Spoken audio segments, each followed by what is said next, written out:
Harry had never been to London before. Although Hagrid seemed to know where he was going, he was obviously not used to getting there in an ordinary way.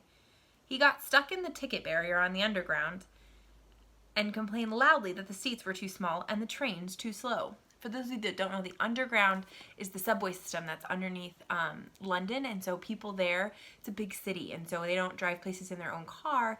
They get in, they go down, there's like steps going down, and they get on the subway. They call it the Underground to get around. "I don't know how the Muggles manage without magic," he said as they climbed a broken down escalator that led up to a bustling road lined with shops. Hagrid was so huge that he parted the crowd easily. All Harry had to do was keep close behind him. They passed bookshops and music stores, hamburger restaurants and cinemas, but nowhere that looked as if it could sell you a magic wand. This was just an ordinary street full of ordinary people. Could there really be piles of wizard gold buried miles beneath them? Were there really shops that sold spell books and broomsticks? Might this not all be some huge joke that the Dursleys had cooked up? If Harry hadn't known that the Dursleys had no sense of humor, he might have thought so. Yet somehow, even though everything Hagrid had told him so far was unbelievable, Harry couldn't help trusting him. "This is it," said Hagrid, coming to a halt. "The Leaky Cauldron. It's a famous place." It was a tiny, grubby-looking pub. If Hagrid hadn't pointed it out, Harry wouldn't have noticed it was there. The people hurrying by didn't glance at it. Their eyes slid from the big bookshop on one side to the record shop on the other, as if they couldn't see the Leaky Cauldron at all. In fact, Harry had the most peculiar feeling that only he and Hagrid could see it. Before he could mention this, Hagrid had steered him inside. For a famous place, it was very dark and shabby. A few old women were sitting in a corner drinking tiny glasses of sherry. One of them was smoking a long pipe. A little man in a top hat was talking to the old bartender, who was quite bald and looked like a toothless walnut. The low buzz of chatter stopped when they walked in. Everyone seemed to know Hagrid. They waved and smiled at him, and the bartender reached for a glass, saying, "The usual, Hagrid?" "Can't, Tom. I'm on Hogwarts business," said Hagrid, clapping his great hand on Harry's shoulder and making Harry's knees buckle. "Good Lord," said the bartender, peering at Harry. Can this be?" The Leaky Cauldron had suddenly gone completely still and silent. "Bless my soul," whispered the old bartender. "Harry Potter, what an honor!" He hurried out from behind the bar, rushed toward Harry, and seized his hand, tears in his eyes. "Welcome back, Mr. Potter, welcome back!" Harry didn't know what to say. Everyone was looking at him. The old woman with the pipe was puffing on it without realizing it had gone out. Hagrid was beaming. Then there was a great scraping of chairs, and the next moment Harry found himself shaking hands with everyone in the Leaky Cauldron. "Doris Crockford, Mr. Potter. Can't believe I'm meeting you at last." "So proud, Mr. Potter. I'm just so proud." "Always wanted to shake your hand. I'm all aflutter." "Delighted, Mr. Potter. Just can't tell you. Diggle's the name. Daedalus Diggle." "I've seen you before," said Harry, as Daedalus Diggle's top hat fell off in his excitement. "You bowed to me once in a shop." "He remembers!" cried Daedalus Diggle, looking around at everyone. "Did you hear that? He remembers me." Harry shook hands again and again. Doris Crockford kept coming back for more. A pale young man made his way forward, very nervously. One of his eyes was twitching. "Professor Quirrell," said Hagrid. "Harry, Professor Quirrell will be one of your teachers at Hogwarts." "Potter," stammered Professor Quirrell, grasping Harry's hand. "Can't tell you how pleased I am to meet you."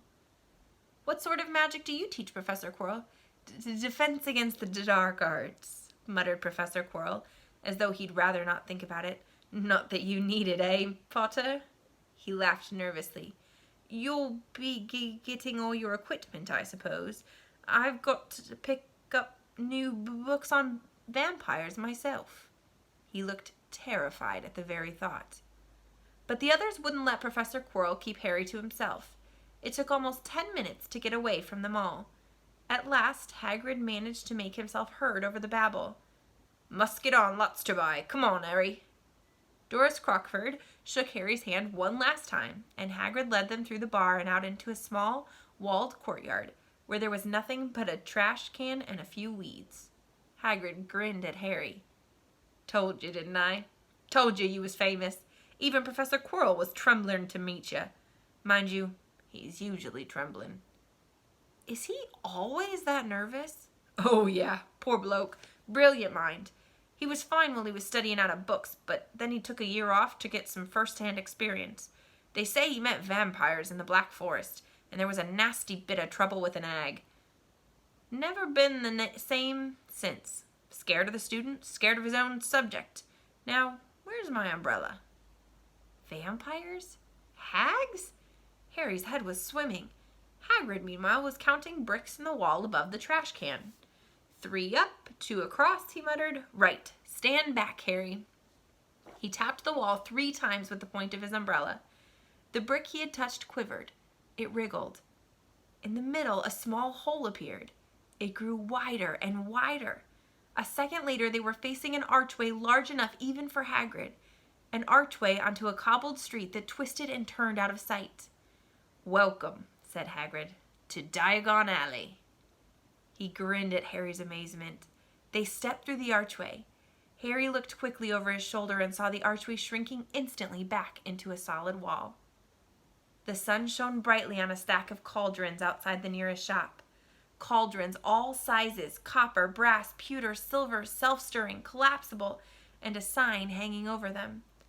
Yeah, you'll be needing one, said Hagrid, but we gotta get your money first. Harry wished he had about 8 more eyes. He turned his head in every direction as they walked up the street, trying to look at everything at once. The shops, the things outside them, the people doing their shopping. A plump woman outside an apothecary was shaking her head as they passed, saying, Dragon liver, 16 sickles an ounce. They're mad.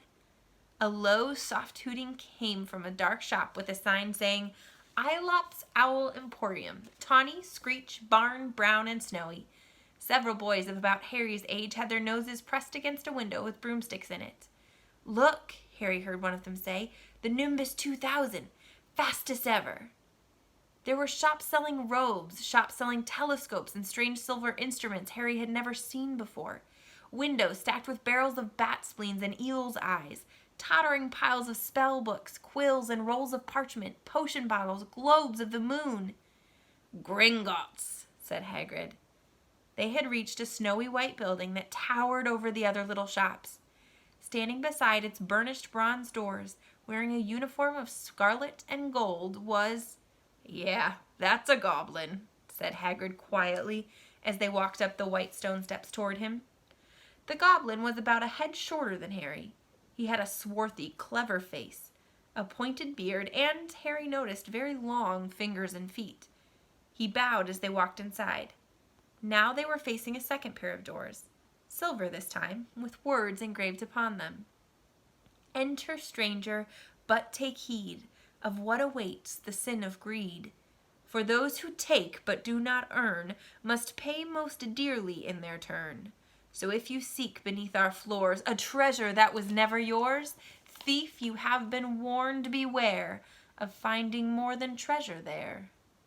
Like I said, you'd be mad to try and rob it, said Hagrid. A pair of goblins bowed them through the silvery doors, and they were in a vast marble hall. About 100 more goblins were sitting on high stools behind a long counter, scribbling in large ledgers, weighing coins in brass scales, examining precious stones through eyeglasses. There were too many doors to count leading off the hall, and yet more goblins were showing people in and out of these. Hagrid and Harry made for the counter. Mornin', said Hagrid to a free goblin. We've come to take some money out of Mr. Harry Potter's safe. You have his key, sir? Got it here somewhere, said Hagrid, and he started emptying his pockets into the counter, scattering a handful of moldy dog biscuits over the goblin's book of numbers. The goblin wrinkled his nose. Harry watched the goblin on their right weighing a pile of rubies as big as glowing coals. Got it, said Hagrid at last, holding up a tiny golden key. The goblin looked at it closely. That seems to be in order. And I've also got a letter here from Professor Dumbledore, said Hagrid importantly, throwing out his chest. It's about the you-know-what in Vault 713. The goblin read the letter carefully. Very well, he said, handing it back to Hagrid. "I will have someone take you down to both vaults." "Griphook?" Griphook was yet another goblin. Once Hagrid had crammed all the dog biscuits back inside his pockets, he and Harry followed Griphook toward one of the doors leading off the hall. "What's the you-know-what in Vault 713? Harry asked.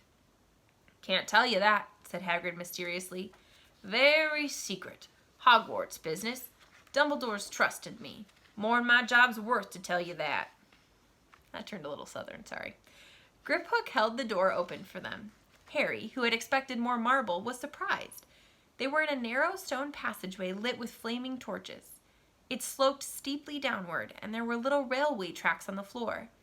Griphook whistled, and a small cart came hurtling up the tracks toward them. They climbed in, Hagrid with some difficulty, and were off. At first, they just hurtled through a maze of twisting passages. Harry tried to remember left, right, left, middle fork, right, left, but it was impossible. The rattling cart seemed to know its own way because Griphook wasn't steering. Harry's eyes stung as the cold air pushed past them, and he kept them wide open. Once he thought he saw a burst of fire at the end of a passage and twisted around to see if it was a dragon, but too late.